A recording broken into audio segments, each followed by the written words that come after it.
All right, folks. We're looking at April 30th here, the last day of the month. And this is Tuesday. Welcome from YouTube, from Patreon. We got an interesting day ahead of us here, and an interesting hour perhaps. So let's buckle up and go. If you can hear me fine, you can see the picture fine, just let me know. We begin.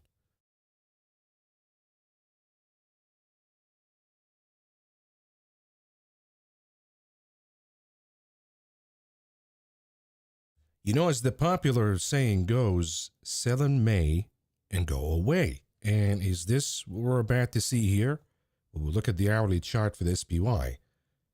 So far, the day's still young, but so far we've broken an important red line, which was rejection before, support yesterday. Once you break it, there's something different going on in the market here. And what's different is momentum is changing from bullish to bearish, at least in the hourly chart. With that being said, we still have a pattern of higher lows, and that hasn't been broken yet. You can play with the line here just to get it precise. We haven't broken any of that yet, so we cannot assume that the correction is over, but we can assume that wait a minute here, maybe the rebound is over. But the resumption of the correction, of course, confirmation number one, losing the trend line, confirmation number two, losing the previous low. So this is what we're looking at here, and we could see that quickly. If Amazon blows up tonight, if Jerome Powell comes out with a hawkish message, we can be down here this week. But we can't, folks, we can't buy the puts right now, assuming that's going to happen.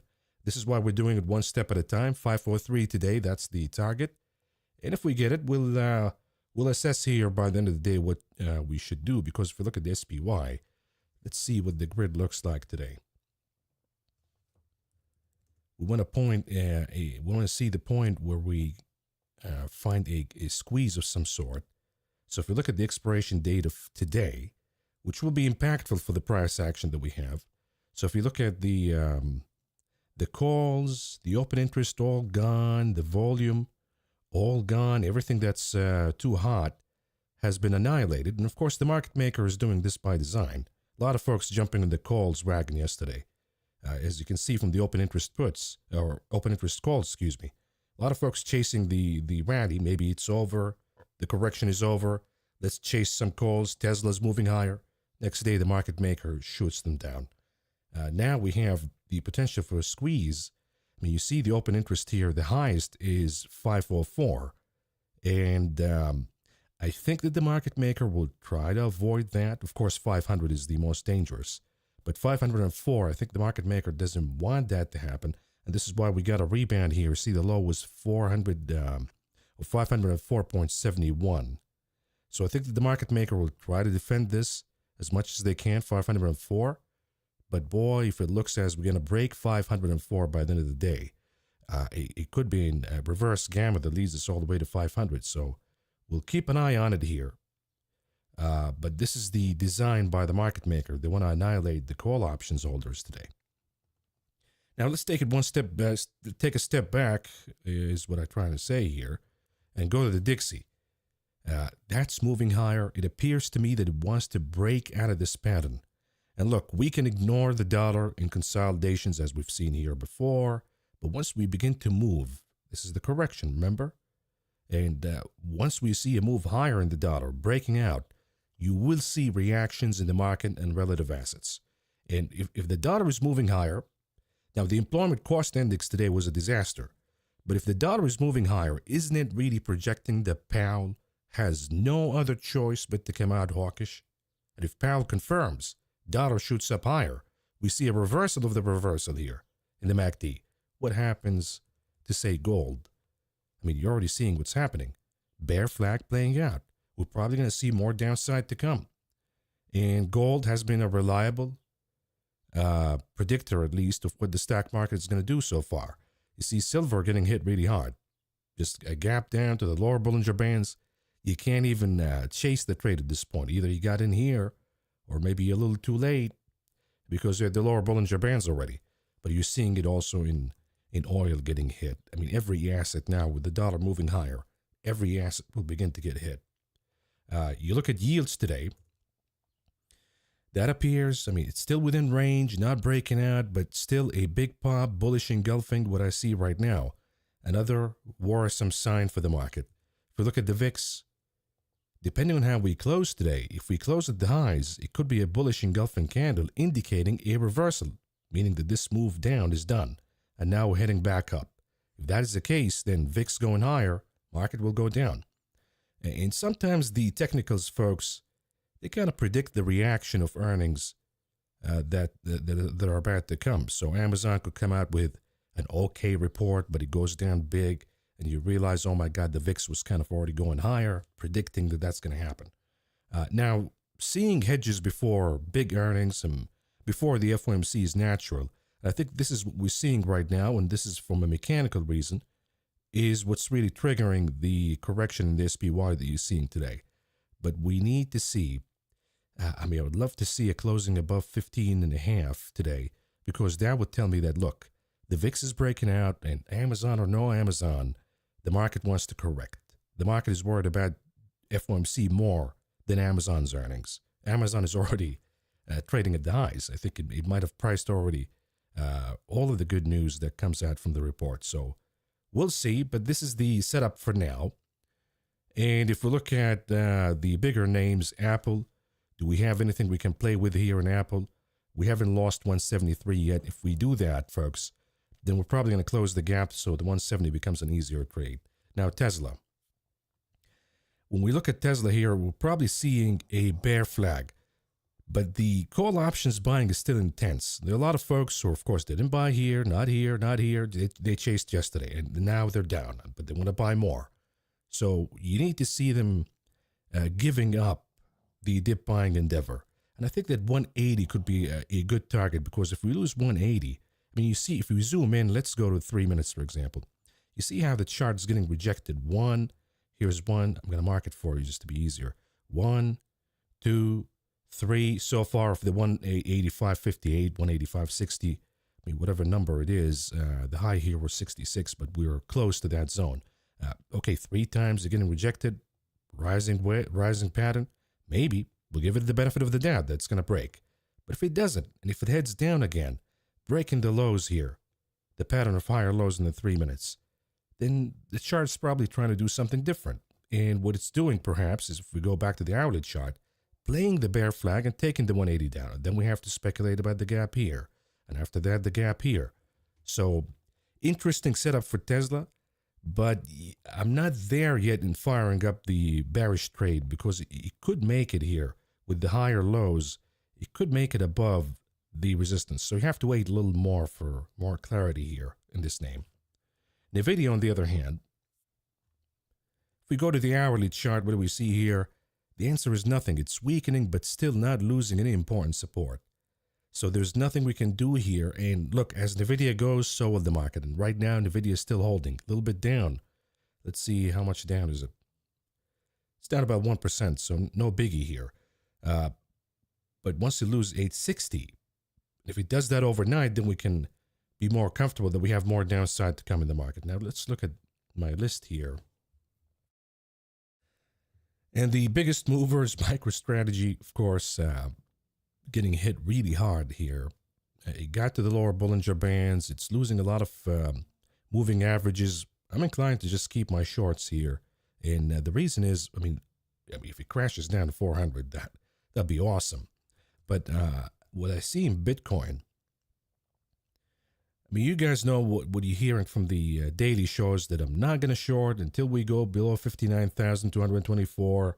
And maybe that's the case. Maybe Bitcoin doesn't have what it takes to trade above, because it's giving the 20 days moving average. Too early to say, but you lose that support. Then we go to the weekly chart, and you're probably going to play that bearish momentum. Next thing you know, you're at the 20 weeks moving average, and after that, you're losing it and you're flushing down. And if Bitcoin flushes down, folks, big sentiment hit, and that could impact equities too. Anyhow, this is the setup that I see for now, for today, what's important in my notes. So we'll take your questions and your comments and see what you think about all of this. We talked about Bitcoin and MicroStrategy. Is it safe to enter puts in Tesla? We just addressed that. You need to give it a little more time, GoDaddy, now the interesting thing about GoDaddy is, we could have predicted the top long time ago, and it just keeps going and going and going. What's different now than here or here? I mean, we don't need this trend line anymore. I don't know what that was for. But I know folks who bought the 100 puts here, scored a little bit, but it keeps going and going and going. What's different this time around, if you look at the weekly chart, you're seeing that momentum is finally breaking down.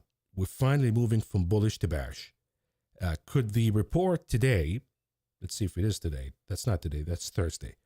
Could the report from Thursday finally be the confirmation that this is going to play out and we see a big flush and the momentum turns bearish?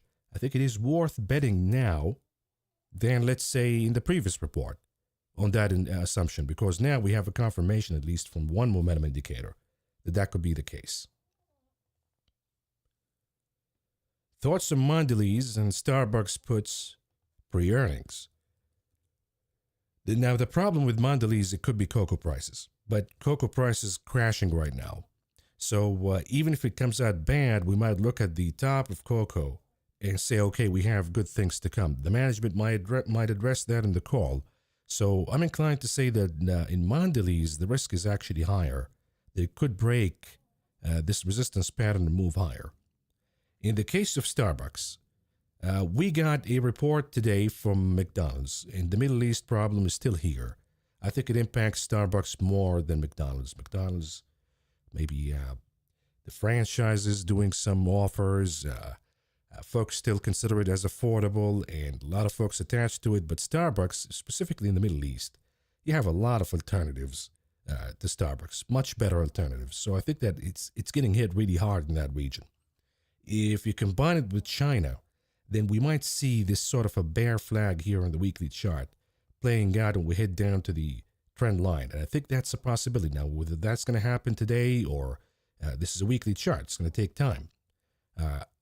My hunch is Starbucks goes down. And if I'm going to bet on it for this week, I'll take the 85-80 spread. If I'm betting for longer, I will aim for this trend line. You can see it better, perhaps in the monthly chart. Here it is. I mean, it goes back 2009. I think we're just due for a revisit to this trend line. And in that case, you probably go with the 80 or the, the 80 is pretty good, but you have to take a longer expiration date. I'm thinking of loading of the 170 puts for Tesla. Should be good. Look, we addressed that in Tesla. You need to watch a little more here. Just give it a little time. If you see that rejection and we're making a lower low pattern, and let's take the low here, for example, 184.15. If we trade below that, then you probably want to fire up the trade because you have better chances of being successful. But if you go above 184.58, 85.58, excuse me, then the bear flag is no longer. So you're getting really close. Okay, any pins earnings play? This is for Pinterest. Honestly, I don't know anything about the name here fundamentally. I would say technically it's probably a bull flag pattern. And just like we've seen this with Snapchat, everybody's assuming that it's going to drop, but then it pops higher. So I can't tell really. There's nothing for me here to say that it's going to go one way or the other. Perhaps the technicals alone can guide me. If I had to bet here based on the technicals alone, I'll go with the upside. I'd go with perhaps a pop that takes me to the next resistance target, which is identified in this chart right here, the high. 35.89. We'll just take, if we do it here, 89. We'll just take 35 or 36 calls. If that's available, let's see if that's available here. For Pinterest, 34 and a half. You got 34 and a half. So if you want to go with that, the calls, of course, we're not doing the puts. A little too expensive though. 35, a little too expensive. 35 and a half, maybe reasonable. So that's the only trade that I would do. But again, this is too expensive for a $33 stock. So unless you're confident, you don't want to do that. Okay. XLK calls for Amazon and AMD having good earnings. I would say that's a good assumption if you think that Amazon will have good earnings, and specifically if we have bearish bets, buying XLK calls could be a good choice because they're a lot cheaper than Amazon right now. So XLK, you're probably going to go with this week's expiration. You don't need really anything more than that. And you'll go to the 200 calls. You'll pay $1.37 or $1.35, and that should be good in case in case Amazon moves higher. That's a good hedge to keep. Now, if you go with Amazon, here's the problem with that. If we go with the expiration date of this week, and let's assume, so the break-even move is about, or the anticipated move from earnings will be 4.5, then you switch to the puts, and it's about 4. So we know it's about 4% one way or the other, give or take. In structuring the trade, of course, you want to go outside of the implied volatility. That's the whole point of trading options pre-earnings. If the move is within the implied volatility, you lose.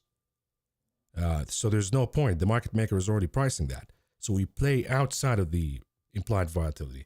In this case, it's probably going to be the naked 200 calls, but that's going to cost you $128 for a 12% break-even move. So the XLK will be a lot cheaper for the same play pretty much. Okay, what do you think about DG or DJT? Has still energy to go beyond 51, 52. So this is the Trump network. And look, we talked about this cup and handle pattern. Now, unfortunately, if you look at the hourly chart, I would say that it actually drops tomorrow. So remember when we bought some lottos here on the crossing? Okay, we got the crossing in the hourly MACD. But now we're running out of momentum, and we look at this look here. We're going to run out of momentum and turn bearish again. I'm inclined to say that we take the put side and play some retracements. 45, 40 puts, if this is really important to you as a trade. And it is highly volatile, and it could be really profitable because it's moving big up and down. So let's explore our options here. 45, if we go with the puts, 200, that's a lot. If we go with the 40, with a 20% drop, that's 63. But if we get the drop tomorrow, I mean, you could appreciate that fast. I mean, that's the whole point behind trading a stock like this. It's a gamble, really.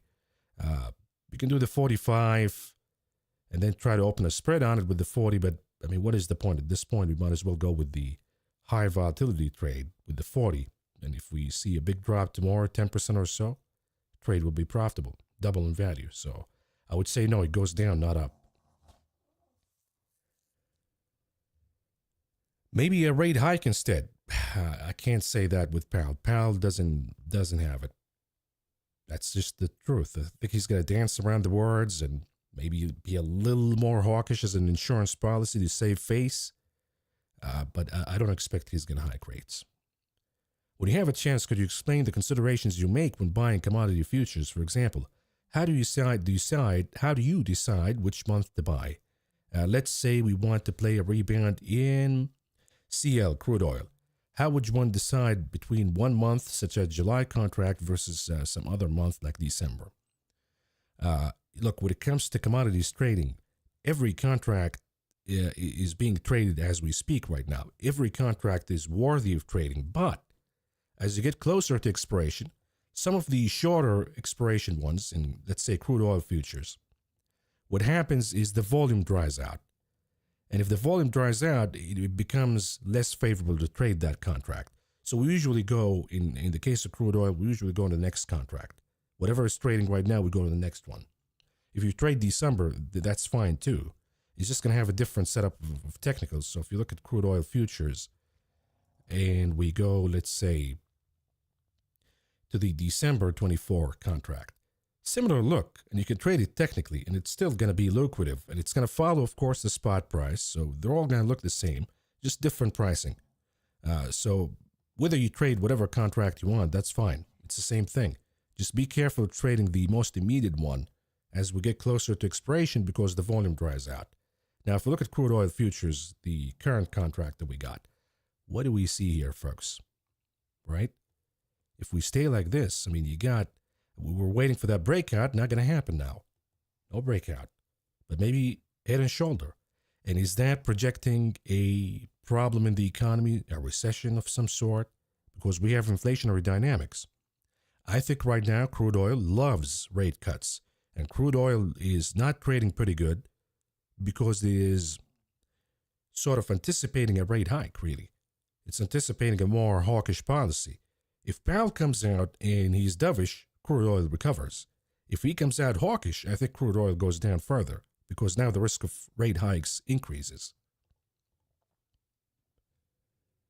Okay, howdy. Would you short Carvana pre-earnings? Yusef, no, you're not asking about it too much. It's worthy of looking at. Now, Carvana, technically, if we look at the daily, turning bearish to bullish. Okay, so technically on the daily chart, nothing I want to short here. Weekly, it's a newer chart, but we can look at the weekly, see if there was anything noteworthy here. Nothing really.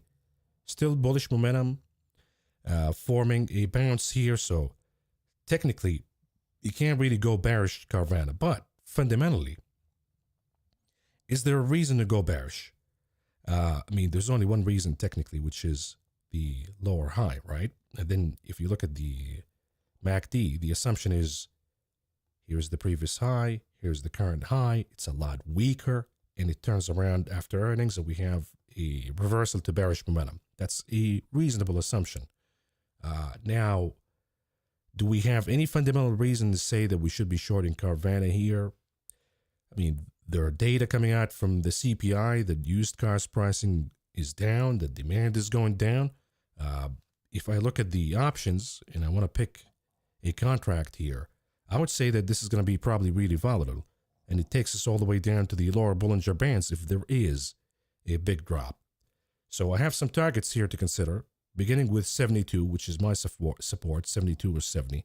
But you notice even for a 17% drop, you're paying about $200, more than what the share is worth. So they're really expensive. I would say you better have a really good reason to enter these trades. Otherwise, if the move is just flattish and the implied volatility goes down, then the contract will be worthless even if you go down to, say, 75 territory. So you really need that big drop. You need to get the strike precisely right. Not too far out. So if you think the move is 75, you probably want to stick with the 75. If you think it's 70, you go with the 70. More, you go with more. But I think that 70 is the sweet spot, but boy, it's too expensive. So consider if you have a solid fundamental reason or not in shorting the stock. Now, a proxy play could be CarMax, right? If Carvana goes down, then maybe CarMax could be a cheaper play here, that the used cars dealers are facing a problem, and this one will take it to May 17th. That's the only downside. And you probably want to go with the 65. Cost you a lot less, but if Carvana goes down, it might take this guy down with it. So consider that as a cheaper play to follow the Carvana trade. Okay. At what target price would you buy or load up on the SPY 503? Buy more. Look, we have Amazon coming after the bell, so that's a risk against this trade. I would say right now the trade is working our way, and if you're satisfied with the gains, if you got in here, for example, or here in the break, and you're up, and you want to consider taking the profits, that's fine. All I got to say, if you look at the hourly chart, I think that the momentum is changing, and we still got plenty of room to become oversold. And I think that might as well go down and close the gap. So if it wasn't for Amazon, I will hold into this trade for another day, and I might end up doing that. But you need a hedge against Amazon. That could be the XLK calls. So we might keep this guy right here, but have a hedge with XLK calls. We'll consider these options in about 15, 20 minutes or so. But we'll leave it at the SPY, 3 minutes. You see the buyers today kind of got shaken out a little bit. They're not showing up as aggressively as they did in the last few days. Do you see coin put trade worth entering? We talked about this in Discord a little bit. Now, Coinbase, if you look at the daily chart, what is it breaking? It's breaking the previous support that was defended really good, 205.77. Now, if we break that, I think the floodgates should open. But then you have this catalyst right here with earnings. You'll notice that if you want to buy puts in Coinbase, you're going to spend a lot of money. So let's go with the 17th as an example. If you go with the 200, $1,500 for a $200 stock. Really expensive, and it really requires a big drop for you to make big bucks. So in this case, of course, we have to do spreads, so 200, 190. You have to accept a limitation in your gains. Otherwise, if you want to take the risk with $1,500, for example, in one contract, just understand that you're overpaying for it. Here's what I would say about Coinbase. The earnings report doesn't really matter. It's given us what Coinbase did in the quarter. We know it's going to be good. I think that what Coinbase is going to be more concerned about is the price action of Bitcoin. And if Bitcoin begins to flush down and loses this support that was defended before, 59.22.24, I think that Bitcoin will flush down in a big way, and Coinbase, good earnings or no good earnings, will flush down with it. So only if you're really confident that Bitcoin is going to crack and flush down, you'd go with naked options, put options for Coinbase, and MicroStrategy for that matter too.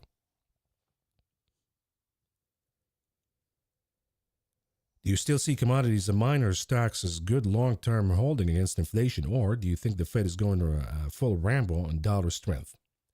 The problem with commodities, good hedge against long-term inflation. When you think about commodities, think about it's a hedge against the Fed's weakness and lack of decision. When the Fed decided to talk about rate cuts, we've seen appreciation in oil, in metals, everything went higher. But now the Fed is in a box. And if Powell is forced to talk hawkishly, then commodities will go down because the dollar is going to surge. So I wouldn't think about it as a hedge against inflation. I would think about it as a hedge against the Fed and its lack of action. But now if the Fed is going to be forced to do action, then commodities lose a lot of the attractiveness it got year to date. Okay, the SMH puts 200, 190, down about 30%. So you got the puts 200, 190 for the SMH. You still got hope. Momentum is changing against you though. But if AMD blows up today, then I think you still got hope. Now the expiration date that you gave me is 5/17, so you still got time. But you need a hedge. If this is a big trade that you bet on, you need a hedge. And cheapest way you can do that, unfortunately, would be the SMH calls, would be a contrarian play here. Look, honestly, I'd keep the trade here because AMD, let's look at AMD and see the technicals. Even if you want to hedge by AMD calls, that's not the best option. It's going to cost you a lot. So let's say we go with the weekly calls, way out of the money, 180, 13% move. That's still going to cost a lot. So look, I would say down 30%. Do you think AMD goes higher? If it does, it's going to ruin your trade. You're going to go down 50% or more. So if that's a concern, maybe you want to take the 30%, wait what's going to happen, and then re-enter the trade again if AMD goes down. The other hand, if AMD goes down, now your loss may be reduced to 15%. So it's a tough situation to be in. But you have to make a decision one way or the other. If you decide to stay with it, then understand what the risk is going to be. That AMD pops higher, perhaps to the upper Bollinger Bands. And that's going to lift the SMH. If you get out, AMD comes out bad, then it goes down, and SMH will probably be closer to the money if you target here at the 200. I really can't say. I can't say here how it's going to play. I don't know what the report is going to look like in AMD, so I can't speculate. I can give you the risk, and you have to do the management. Now, what is a good hedge?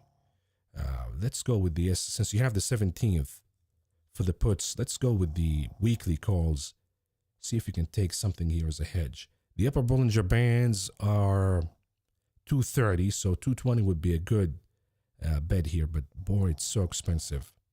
The hedge is so expensive. I would say just make a decision. Make up your mind. Do you want to stay with it or leave it? Sometimes 30% loss is not bad in options trading.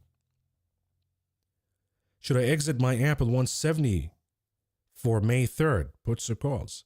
Entered the 7:30 your time for $1.74, small position, up only 17%. I made the decision based on the candle. So anyways, I think you're talking about the puts here. 170 puts, let's look at the hourly chart. We got no confirmation yet because we never lost it on the hourly. But look, you want to keep it. You got to be confident that Amazon is not going to be good. If it's not, then I think Apple goes down with it. The beauty of having the 170 puts right now is they're going to hold some value.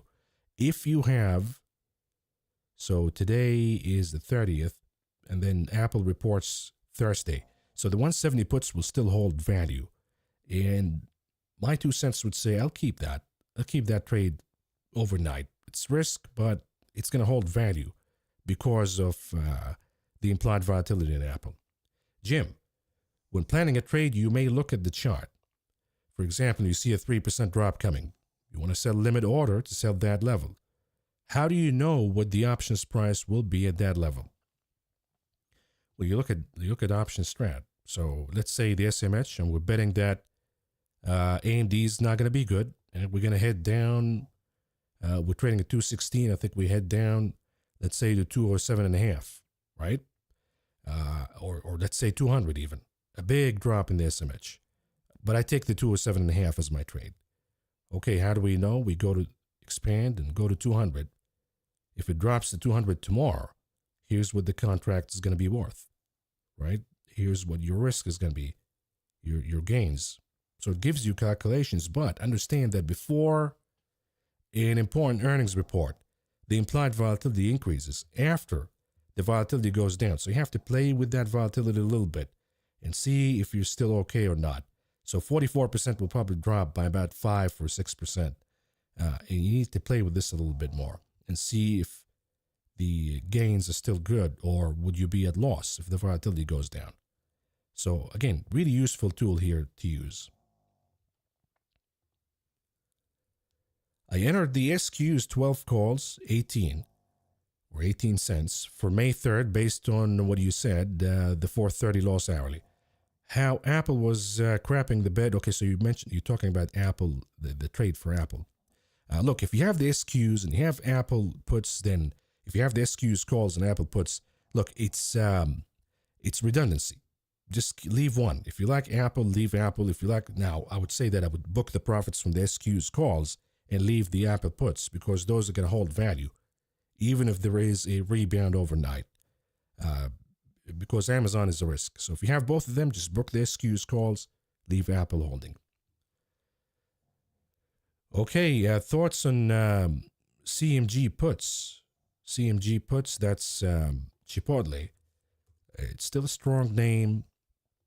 We're not seeing any reversal candle here. We're seeing a topping candle outside of the Bollinger Bands, but we're not seeing reversal. We're not taking any low of any candle here to say that we're reversing and it's worthy of playing. Look at what happened here. You could go back and say that, okay, way overbought, worthy of shorting. But look at what happened. Consolidation, and then the stock moved higher.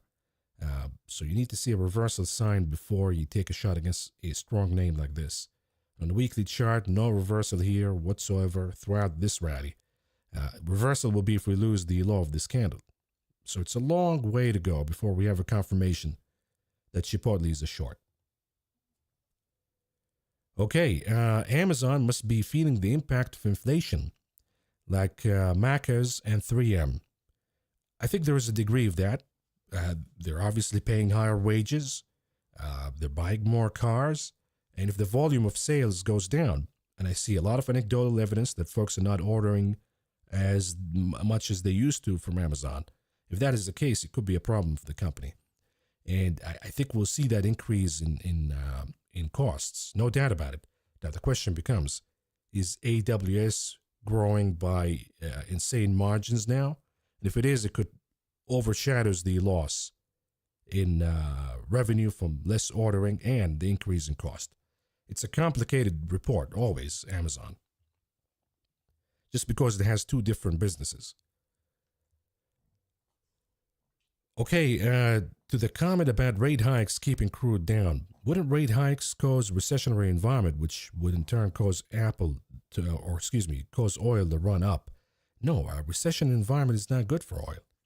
A recession environment is absolutely the worst nightmare for oil. So yeah, I mean, right now crude oil is just sniffing that the Fed will be a little tighter. See, here when the Fed began talking about interest rate cuts, oil loved it. Now we're beginning to talk about, okay, no rate cuts, or maybe rate hikes coming. Oil doesn't like that. And you can go back to the example of here when oil crashed, right, because of the recession. But then came the rate cuts, and that was a no-brainer trade to buy crude. And if we go back, remove the Bollinger Bands, go back to the '07 example. See, the Fed begins cutting rates in '07, right? Yeah, around September '07. In anticipation of that, and after that, oil rallies, causing inflation problem to be worse. Now the Fed begins to raise rates again to cool down oil. Okay, oil cools down. What is the price though? Collapse of Lehman. And now they have to cut rates again. And here comes oil with a rally after that. Almost recovered the highs.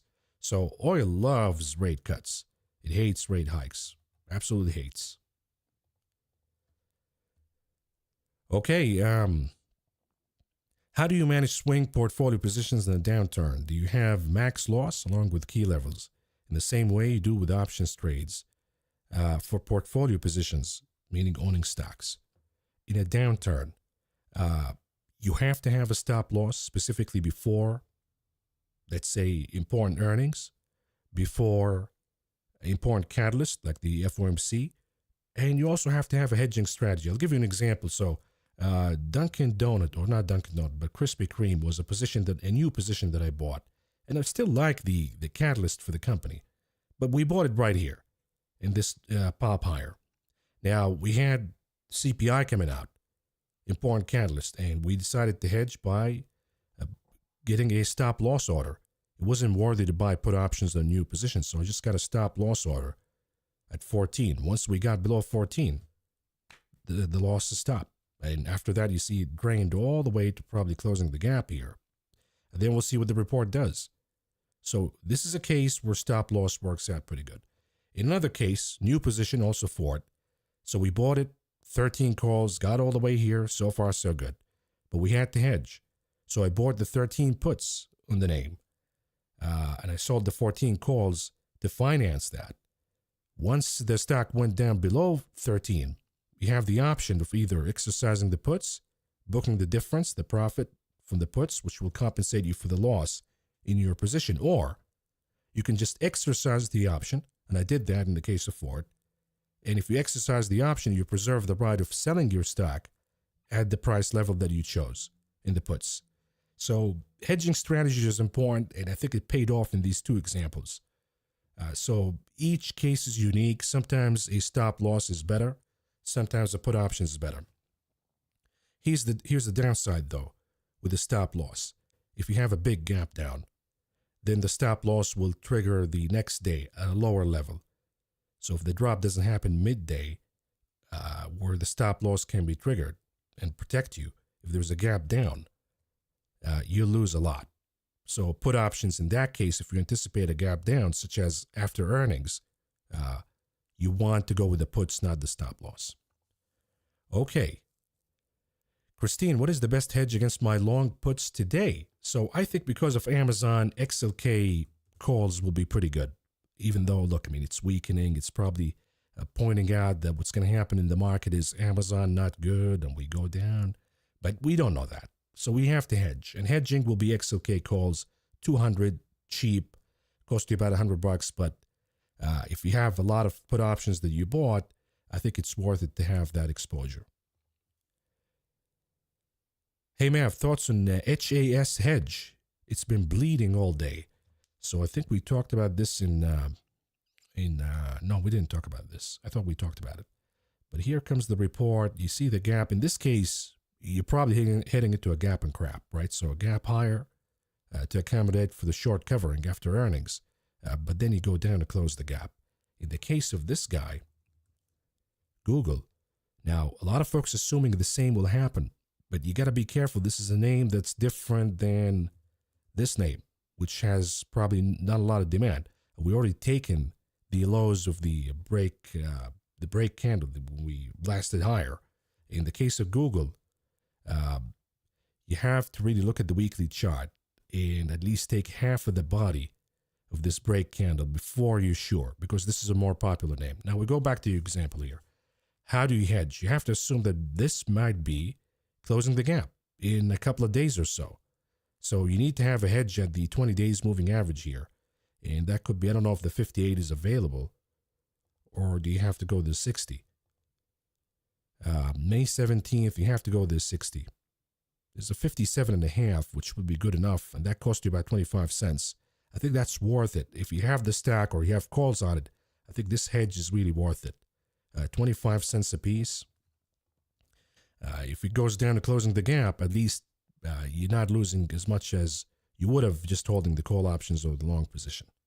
And if you want to short it, also good option to short. Okay, let's go with commodities, gold, silver, etc. Also, if JP comes out dovish tomorrow, then commodities go up and vice versa. If he's hawkish, yes, big day for commodities, big day for gold, silver. But look, sometimes the technicals play out in anticipation of something happening. And I think if gold is speaking right now, it would say, look, I think Powell will come out hawkish. And this is why I decided to break with the bear flag pattern. I think we have more to come. That's what gold is saying right now, at least. And the dollar is saying, look, I think Powell will be hawkish. He has no other choice but to come hawkish after the data that we got today. I mean, I will show you guys in the program today. The employment cost index is actually moving significantly higher. And it appears that inflation, the dip in inflation is over based on that indicator alone. Any central banker will be extremely worried about that piece of data. So it seems that the charts already made up their minds that Powell has no other choice but to come out hawkish. Mav, will Amazon, AMD earnings have an impact on the NASDAQ? Of course, Amazon specifically. AMD is too tiny. AMD will have an impact on SOXS. AMD will have an impact on the SMH. Now, AMD might have an impact on NVIDIA. If it is positive, then NVIDIA lifts up the indices. But be careful if AMD is actually stealing away business from NVIDIA. And I've been talking about this since last year. It might be this quarter when we begin to see it. If it's stealing business away from NVIDIA, then NVIDIA goes down and drags the indices down with it. So it is a complicated structure here. It is not the consensus, though. I think they all move together. But if we get to that scenario, it could be that AMD goes up, NVIDIA collapses. And then what happens with Amazon? So I think this is why we have to look at them separately and go with the XLK as a proxy for Amazon and stay out of the chips or the Qs entirely as a play for Amazon or NVIDIA, because there could be a different reaction between the two. But definitely an impact more from Amazon on the indices. AMD only if it moves NVIDIA. Mav, what do you need to see in the Qs to be confident that the second leg down is on? And that's not more chop. Really good question here. So let's go to the Qs and let's see what we're doing here. We're still flushing down, plug in our support lines. Whoops, we lost good support here. SPY, 504, folks. Just notice that number. If we lose it, then we got a problem.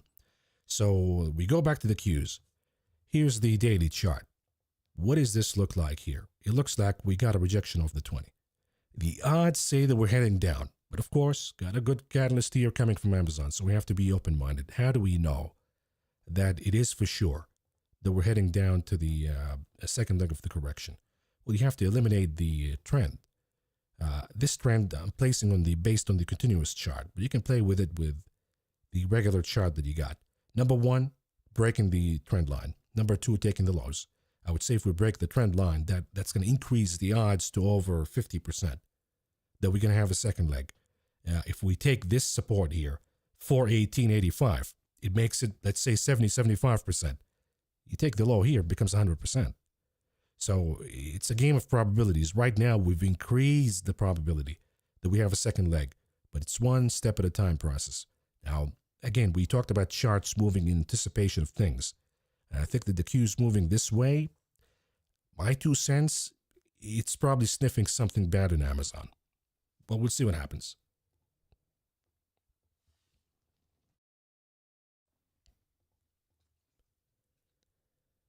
Mav, we talked about this. Maverick, what do you think about ZTS, Hershey's, and MO?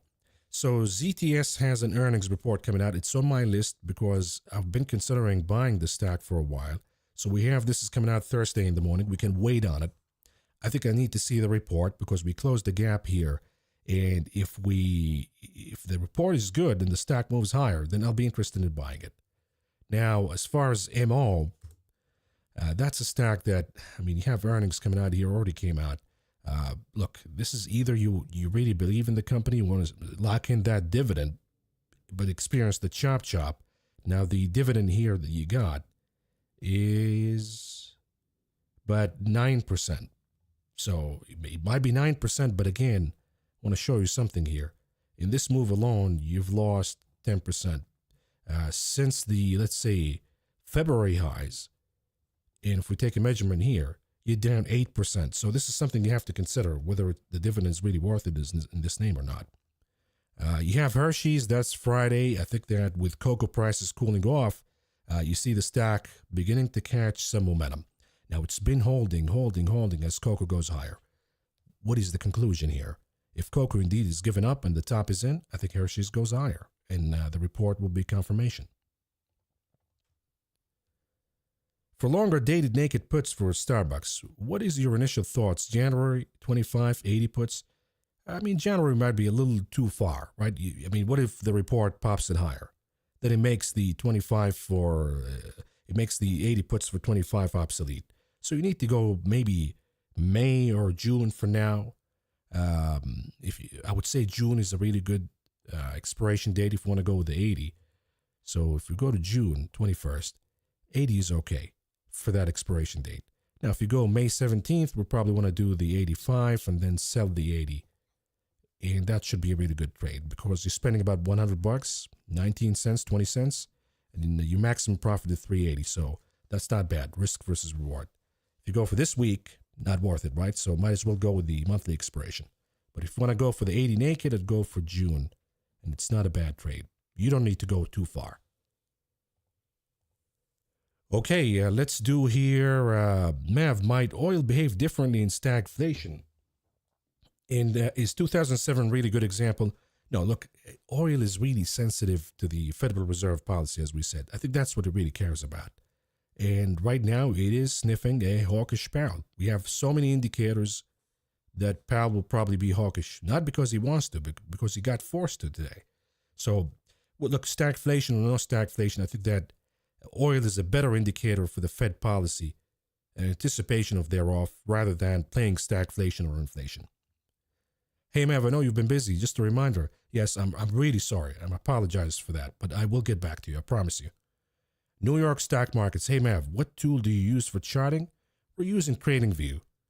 I think it's good enough. It shows me everything that I need to see. If you need a package that you need to buy for real time, it's available. So it's a really decent program. Mav, what are the pros and cons for trading futures like ES, NASDAQ futures?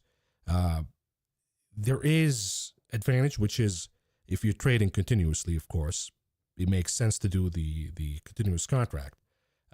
You also find the pricing relative to the price, meaning what I'm talking about here is even in futures, the individual contracts are expensive, but relative to the stock price, the pricing is usually more attractive for futures rather than the ETFs like the SPY and the QQQ. And this is why a lot of folks love to play it that way. They love to play the continuous contract. By the way, good leading indicator. And if this doesn't cross and we curl down, oh boy, it's going to turn ugly here because it means we have a second leg, and I think this gap is going to be closed, folks. That's my 2 cents. Whether we drop now or tomorrow or next month, I think we're going to close this. Anyhow, I think we're done here. Let's look at the SPY, and I'm going to go work out in these earnings plays, and then we'll be in the chat room and Discord in the last, let's say, half an hour of the trading session. A little bit of covering here showing up, maybe a little nervousness about Amazon, but we have to see how the hour plays. Anyways, we'll do these earnings plays for now, and then we'll be back on Discord in about half an hour or so. Thank you so much, OGAL. Maverick, thank you for all the advice and teaching us.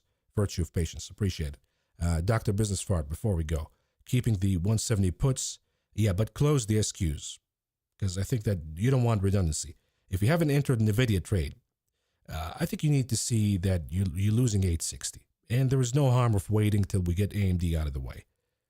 Do you track the live options flow and option strat? What filters do you use if so? Yes, absolutely, because I need to see what's going on. And The live flow will impact individual stocks. In this case, I want to look at bigger trade when I do the daily, of course. But then NVIDIA is really important as a market maker. So I look at all of the premiums, but now I want to look, for example, 500,000 above.